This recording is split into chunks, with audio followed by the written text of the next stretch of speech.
안녕하십니까, 김종래입니다. 11월 12일 김종래 TV 방송을 시작하겠습니다.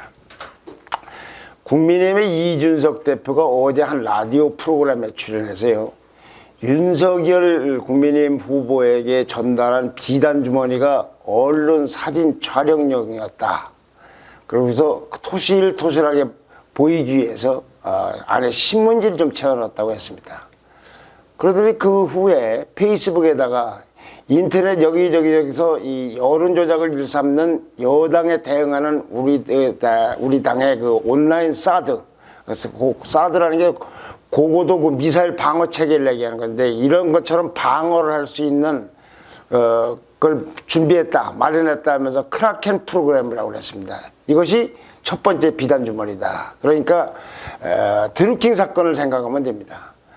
드루킹 사건 때 보면은 그렇게 언론을 조작하고 그랬지 않습니까? 그걸 막는 장치를 프로그램을 만들었다는 얘기예요.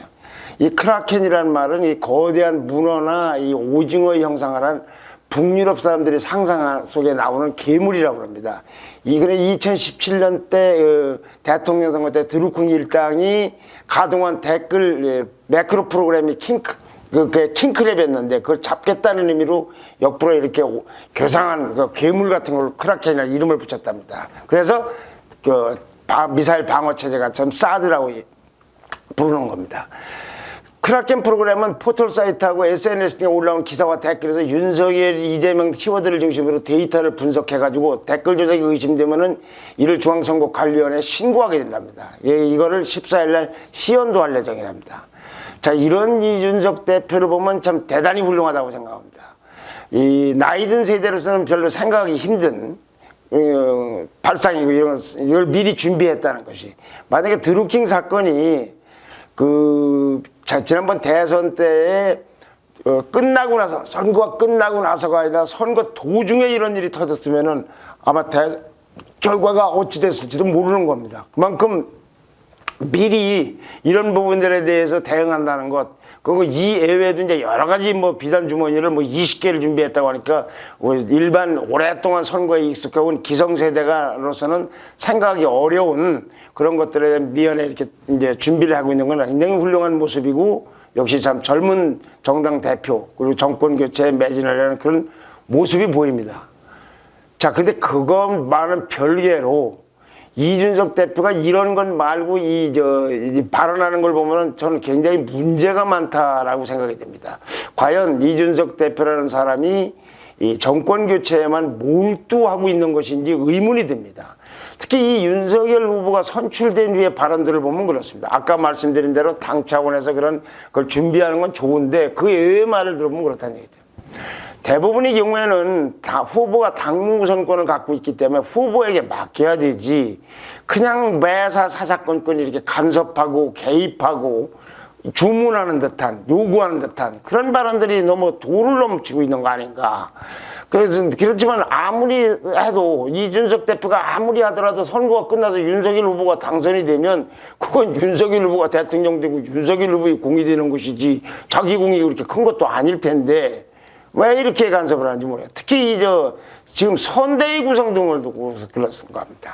지금 선대위를 놓고 보면은 민주당에서는 전혀 없었던 일들, 예를 들면 이낙연 대표가 튀니까 그걸 갖고 달래서 이렇게 합류하는 거, 그래서 넘어갔는데, 이 국민의힘을 보면요, 선대위를 놓고서 도대체 출마는 윤석열 후보가 하는데 김종인 전 국힘 비대위원장하고 이준석 대표하고 어쩌면 편 먹은 것처럼 보여요. 윤석열 후보 혼자 있고 김종인, 이준석은 한쪽으로 되고, 이런 것 같은 걸 사사건 그냥 면일 그림으로 갖고 언론에 이제 나오고, 신문에 보도되는 건 별로 잘 보도가 덜 됩니다만은 방송이라든지 인터넷에 보면 이 뉴스가 도배질 나고 있어서 도대체 지금 누가 출마했는지, 지금 이 사람들은 선대위 구성이 목표인지 대통령 선거가 목표이고 정권 교체가 목표인지가 분간이 안 갈 정도로 좀 당혹스럽게 만들고 있다 이거죠.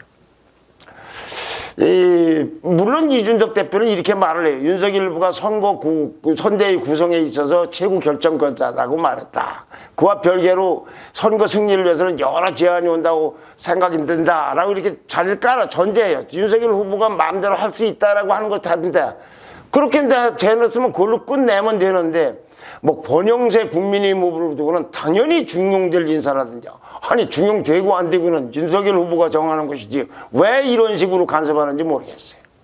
더군다나 김종인 위원장에 대해서도요. 김종인 위원장은 누구나 예측 가능하지 총괄지휘를 한다면 메시지나 정책력이 탁월한 분이다, 이렇게 생각하지 않는 사람들도 많아요.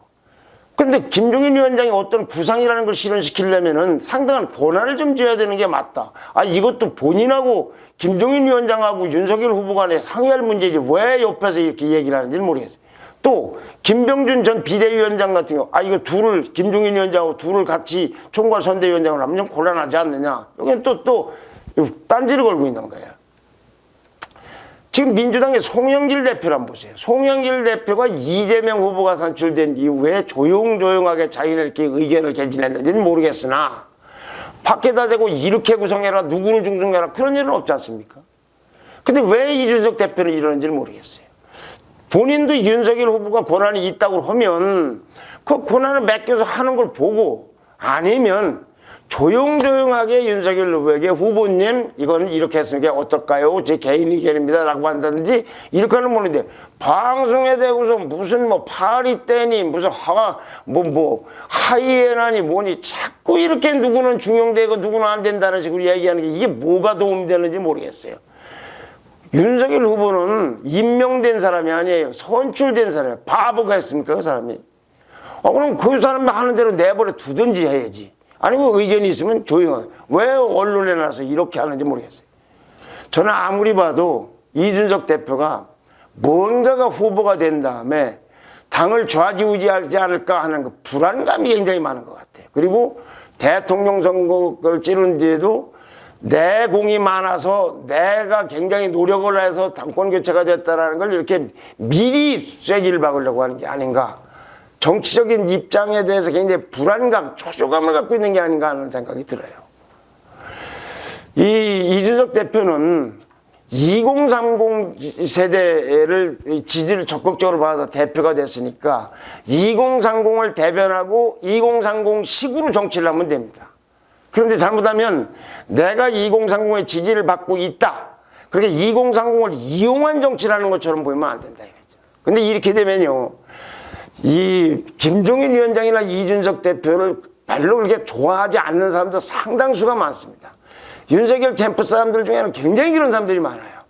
그냥 윤석열 후보 때문에 참고 있는 것이지. 그런데 정도가 있지. 이렇게 사사건건 감나라 대처나라 하면은 이거는 정권 교체의 대의를 위해서 대동단결이 안 될 뿐만 아니라 이준석 대표에게도 이거 좀 곤란한 일이 아닌가. 내년에 이제 무슨 국회의원 보궐선거가 한 5군데쯤 되고 지방선거도 있습니다만은 이런 문제도 총의를 모아서 이렇게 굴러가야 될 문제지, 자기가 무슨 대단한 영향력이라 행사하려고 너무 이러면 곤란하다. 종로 출마도 우리 한두 번 언급했으면 됐지. 내가 하느니 안 하느니 그거 별로 그렇게 왜 중심에 본인이 쓰는지 계속 그런지는 이해가 잘 안 간다 이거지. 정말로 2030답게 정치를 해야지, 2030을 지지 세력을 미천으로 삼아서 나이든 정치를 하면 좀 곤란하지 않느냐. 그래서 말 그대로 진정성 있고 순수하게 윤석열 후보를 도와서 정권 교체에 온 몸을 던져야지. 그리고 조용조용하게 일할 때 아마 이준석 대표의 미래도 활짝 열릴 거라고 봅니다. 그렇지 않고 자꾸 잡음이 나면 좋아하는 사람도 많지만 반대 세력이 점점 말아날 것, 이 점을 좀 잘 염두해 주셨으면 합니다. 왜냐하면은 보수 세력이 지금 정권 교체보다 더 큰 목적이 뭐가 있습니까? 그래서 윤석열 후보를 택한 것이고, 그래서 김종인 위원장도 필요하다고 얘기가 되는 것이고, 그래서 이준석 대표에게도 역할이 필요한 건데 이런 식으로 자기 정치를 하는 건 좀 곤란하지 않는가 하는 안타까움이 있습니다. 좋아요와 댓글과 구독 신청 부탁드립니다. 감사합니다.